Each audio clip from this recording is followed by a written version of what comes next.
everybody. This is Tim Charron, and welcome to my brand new podcast called the Charron Zone. Blah, blah, blah, blah, blah. Welcome to the Charron Zone podcast. I have a friend of mine who is out of Nashville, and he's currently playing with Hall of Famer Ronnie Milsap, Mr. John Heinrich, who I met years ago in Nashville. How you doing, John? Doing just fine, Tim. Thank you. Yeah, man. Thanks for being on. I really appreciate it. It was good to see you this summer in, where was that? Yeah. Woodstock, Connecticut. Yeah. Mm-hmm. Yeah. So, tell everybody a little bit about what you have been doing as far as your music career. Well, where I'm at in my music career right now, I'm basically still doing a lot of session work like I always was for other producers, but now I'm actually putting projects together and doing some production, doing some producing. I've got my own little studio, and that keeps me pretty busy. I'm also playing a lot of live jobs around town. I play, in fact, coming Tuesday, I'll be with Mike Seiler at Roberts, if anybody's down there on Broadway in Nashville. And there's a couple of other people that I do live things with. I was actually working, well, not working because it's a labor of love. I was working with Trevecca Symphony, and I'm supposed to go in this Thursday, but I'm going to be playing English horn, which is an alto oboe, and I love it. I just love that, being in that situation. Of course, I mean, working with Ronnie pretty much does weekends, so it works out with my schedule. And there again, I mean, if somebody asked me to go out for 200 dates a year, I don't think I could, health-wise, I don't think that would be good for me to do something like that. So where I'm at right now with my career and everything is working out perfectly for me, but there again, I made it happen. I wished for it, but I knew what I was wishing for, and I knew that once it got there, I'd be happy with it, and it's working for me now. Well, that's perfect, because this is a perfect segue. The whole podcast is about success and helping people, kind of navigate business and the music business. So I'd like to ask you a few questions about success and Sure. If you could just start with maybe telling the story of how you got started in Nashville. Well, that story actually goes back to the 70s. We'd been coming down there with the band I was in. We had a band called the Secondhand Rose. That's right. And we'd been coming down here to Nashville, and that was 1974. And let me tell you this story. I was playing there at the King of the Road, which I don't know what it's called now, but the hotel's still there. And on top of that hotel was a bar called The Roof. I don't know if it's there, it's still, or what, it's something else. But anyway, I was playing for a steel guitar convention there because they were calling it the DJ convention during the 70s like that. Of course, all the DJs would come into town, but I mean, all the music people would come into town. So we came in. We were asked to play at Memorial Coliseum there on a show for Showbud, which Showbud's a steel guitar. And to make a story even longer, I made contact with somebody that knew he sang "Lonely Women Make Good Lovers," Bob Lumen. I had a chance to go on the road with him, and he passed. I think he went to the hospital, and then 2 weeks later he passed. So that didn't happen. That was the first time I came to Nashville to really look for something. But anyway, another thing on that story is everybody kept telling me there at the hotel, go upstairs to the roof in that bar, and you're going to see this guy singing there with a band. He's going to make it. So I went up there, checked him out, and came back, and they said, well, what did you think? And I said, hey, sounds pretty good to me. And they said, well, his guy's name is Ronnie Milsap. Wow. Yeah, I mean, of course, I didn't meet Ronnie during that time because they were playing. And what year was this again? That was 1974. Wow, that's incredible. Little did I know. Oh, wow. That is amazing. So, so fast forward to my next question would be, what was your, say, biggest break in your career? Like maybe something that took you from one level to the next. Well, that was like the domino theory. I'll have to tell you a couple of them. You know, when I came to town, let me go back even further than that. In 1979, I left for Europe, supposedly to play in Brussels, Belgium for 2 months.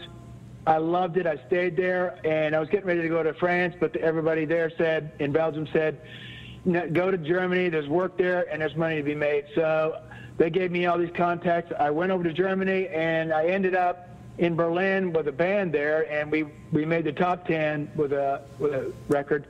That took off. But anyway, in 1985, I came back to Lexington, Kentucky. That's where I'm from. And I stayed there for 2 weeks because there's just nothing there. I mean, I love Lexington, but it's not a music town. Mm-hmm. The industry is here. Anyway, I headed back to, came down to Nashville during that time. Okay, now I made sure that I went out and I made phone calls. I went out and I talked to people. And another important thing is I gave them my card. And some people look down on that, but most people do not. They will take your card, and that is really important. Absolutely.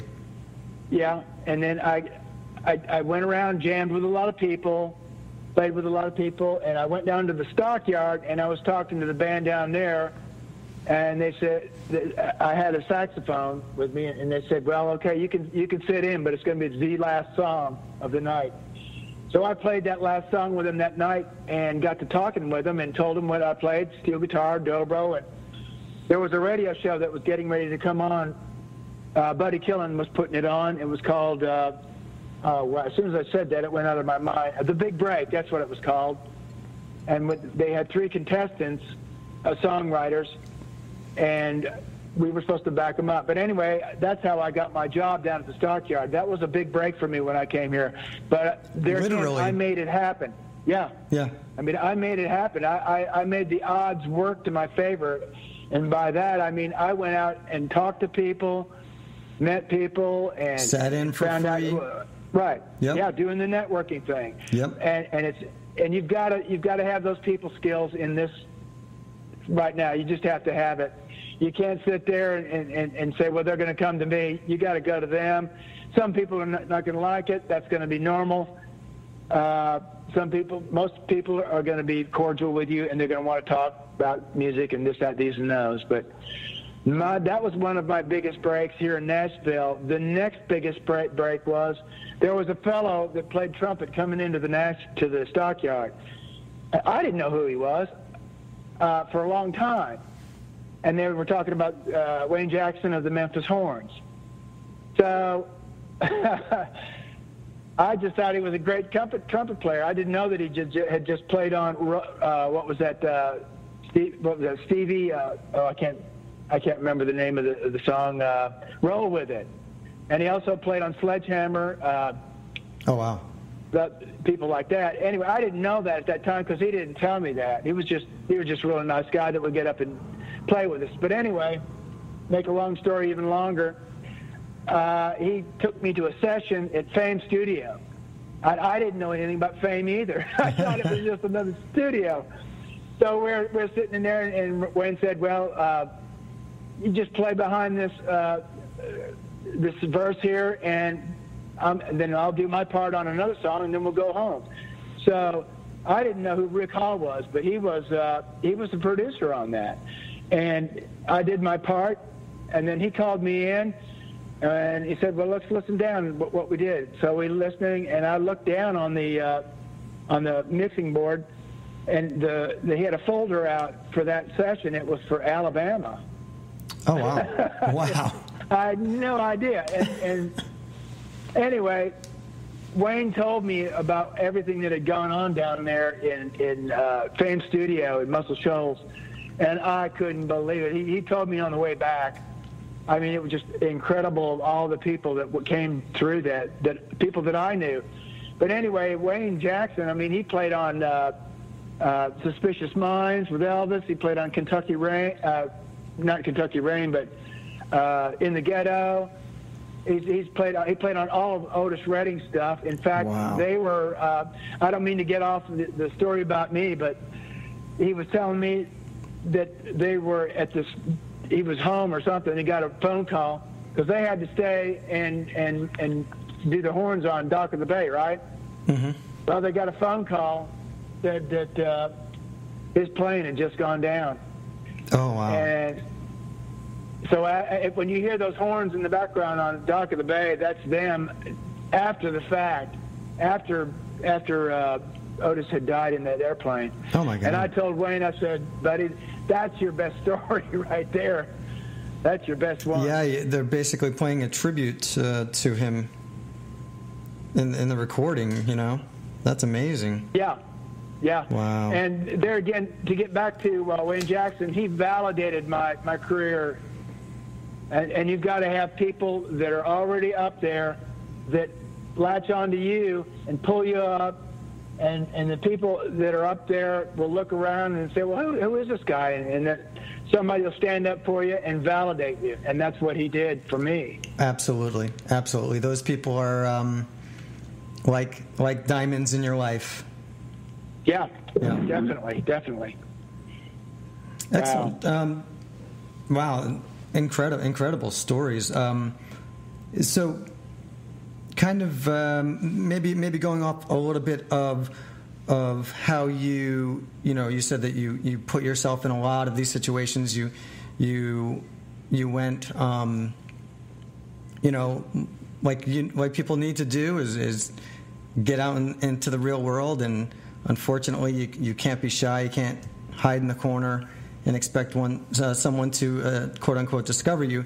But if you could maybe give your whatever advice you would have to any up and coming musicians or just people in general that want to take the next step in their career.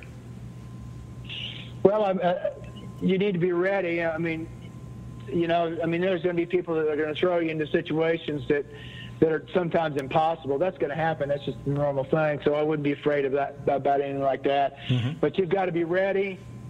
You've got to be proficient enough on your instrument to be able to just walk up and play sometimes. Yep. You've got to, if you're thrown into a situation where it's a bunch of idiots, mm-hmm. you don't go over and tell them that they're idiots. You just be the guy that says something nice about everybody, because you can, even if somebody's screwing up, you can find something to say that's nice about that person. You don't have to say, well, what you're doing, what you're screwing up is going good. I mean, that's not what I mean. But I mean, there's always something you can find about everybody, that you could say, at least say, well, hey, that's working, I mean, and keep going, and it's good. It's good to meet you, and maybe I'll play with you down the road, or we will work together, Yeah, I mean, I think that's great advice for life in general, but definitely in the music business, it's such a, ends up being such a small world, and you end up running into a lot of the same people. I was just talking to a friend of mine a little while ago today about we opened for Charlie Daniels over the summer, uh-huh. And it was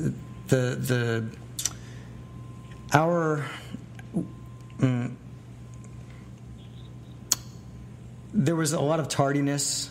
I don't want to call out anybody, especially a national act, but they were late. They knew they were late, so we got our set cut shorter, and we didn't get a sound check. We had a line check in front of a few thousand people, and right.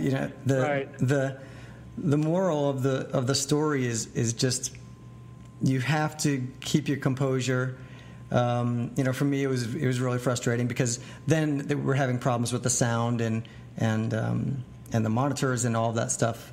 Just line checking, and during the set, I would stop and, speaking in the middle of, between songs, and I thanked the sound crew for getting us through that, that throw and go, and even though, one of the guys on the crew was, kind of making things go a little bit slower, I just, I wanted to make sure that they knew that we appreciated, what they were doing, because they were kind of stuck in the middle of our set getting shortened and us having to do a line check instead of a sound check, and they helped us through it. So instead of getting frustrated, I found someone to thank for it. Right. And you approached it like it should have been approached, because you've got people up there that are, you never know how they're feeling, and if they're the sound crew, of course you want them to do the right thing, but they knew that you were thankful, and then they were willing to give a little bit more. Definitely, yeah. So that's definitely great advice. Well, let me throw on to that also. Well, which is I guess the big word is networking. That's basically the word that encompasses all of that stuff, and just networking. You got to do it, but you've got to like it too. If you don't like it, it's not going to happen. Yeah, I have a little angle on networking. I think people see networking as this kind of, I don't know, very dry, painful kind of thing, like, having to go up to someone that in cold, go up to them and, someone that you don't know and start a conversation and almost like, I was guilty of this early in my career too, that, you kind of feel like you have to either pitch people right on the spot or impress people. And as I've gone on, I've treated it more like you're really just getting to know people and sometimes establishing long-term friendships, or just establishing acquaintances, as opposed to trying to impress somebody or get them to think that you are good or whatever. Right. Well, I guess, in my emails that I send out, I tell them, if you can think it, I can play it. But I feel like I could back that up. Now you're going to get people that also will give you something to here play. Now I want you to play this exactly like I play it, and then they're going to look at you. Of course you can't just play something like that.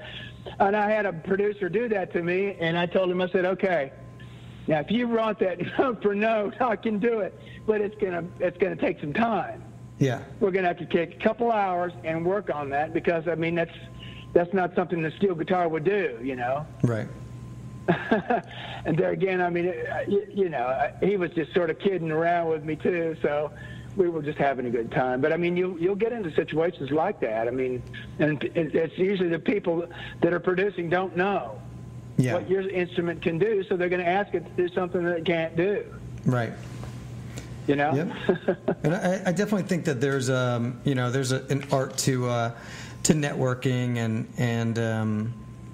and just kind of a very, very casual approach is what's worked for me in the past. And you can, I love it now. It's kind of the art of just knowing people, and other people knowing you, and establishing. There's so many great people in the music business. I think there's a misconception also that the music business is only cutthroat, evil people, where I find the opposite. Right. Well, for me, it's just like, it's a job like anything else.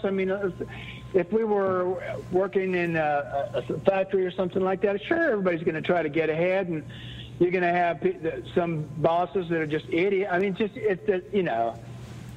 It's just people are going to be people no matter what they're doing. Most of them are going to be okay. Yeah. And then you're going to have that few people who are just going to be idiots. And I hope that I haven't been one. Maybe I've been one. once in my life or done something stupid. I'm sure I've done something stupid. I'm sure. I know I have, like, once a week. So. Well, awesome, man. Listen, I really appreciate your time. I know that you're that you're literally in the middle of driving, so I don't want to keep you for too long. But I really appreciate you doing this, and I think that your insight and your stories are going to help a lot of people. And I'd like to just let everyone know where they can find you and check you out. Yeah, definitely. Well, my website, for one, www.johnheinrich, JohnHeinrich.com. But then again, if you put my name into the browser, like LinkedIn will come up, Facebook or Reverb Nation. So, I mean, I'm trying to be as visible as possible, and I think I'm doing a good job of it. Excellent. So, again, check out johnheinrich.com, right? Uh-huh. Yes, sir.